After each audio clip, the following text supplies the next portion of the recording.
تماشاوانین هجا لگور آگاهداریا و من ورگرتی لکانادا 405 کس توشی ویروسا کرونا بونه 18 کس جیانا خوش جستانه. کاربدانین استیفا کرنا وزیر نافخوی ترکیه سلیمان سویلو جالی اردوان برد کرنا استیفا ویجی دومن. سویلو یکو به داخویان یکنو بردوامی سرپوستا خراغان جالی مخالفت و بشکی جواتا ترکیه و تیرخ نکرن و داخوازا استیفا وی تکرن. شروع بکارین سیاسی با کرسان 24 بویر دا شکار بکشاندنه سویلو نورخاندنو دان زانین کن اف بویر کریزاد ناف حکومت ترکیه دو لگل و لوازبونا مخالفت جی نشان داده. Devletimizde iyi niyetle devam ettiriyoruz.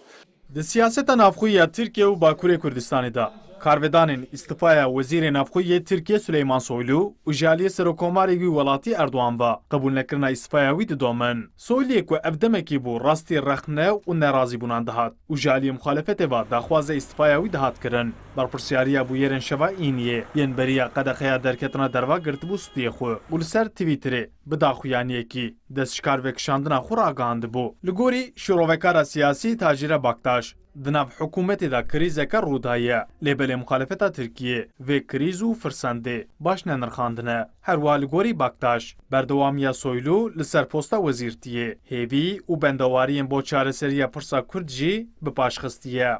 İçerik olarak çok detaylı bir şeyini bilmiyoruz. براستی دوهجارا یکم وزیرکی برپرسیاری گرت و خواست استیفا بکه. لگور ایمن با آگاهی اردوغان استیفا کر.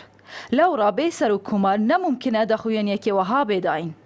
ما به بویری دید که دناو حکومت دا کریز و والهی کی هیا. لیبل مخالفت نکاری برسوکی بده. هر وها به استیفای سویلو اگر هبو حکومت پولیتیکا خوا نرمتر بکره و بلکی بو پرسا کرد پروسه کی بده دست بکرن. لیبل ایدی اف جی پیکانو نممکنه. و ساعت پایین پشتی اردوغان مروف دویمین سویلویا. لالیدن انشیروکاری نزی حکومت جی دستنشاند کن که سلیمان سویلو بوی سمبولا نتوپرستی و یکرتنا گلیتر جلوماجی پشتی وی بویری و دستلات سویلو بیستر ببه. Bu geldiğimiz sürece evet. Di siyaseta Tirkiye'de cara yekem boku tişteke wiha qewimî. Bi rastî Soylu wezîreke bi serketiye û caliyê girseyeke mezin ve tê hez kirin. Ji ber vê yekê jî nedibû ku ew dest ji wazîfeya xwe berde. Ez nebawerim ku bi qestî û bi zanebûna Erdogan ev bûyer qewimî be. Li gorî min bêyî Soylu ku AK Parti zirareke mezin bibîne.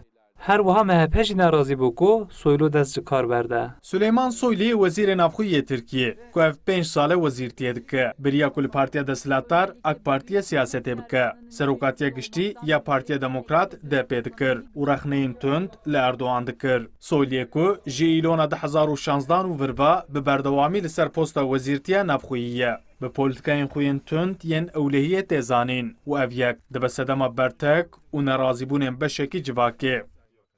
Ömer Sönmez, Kurdistan 24, Ankara.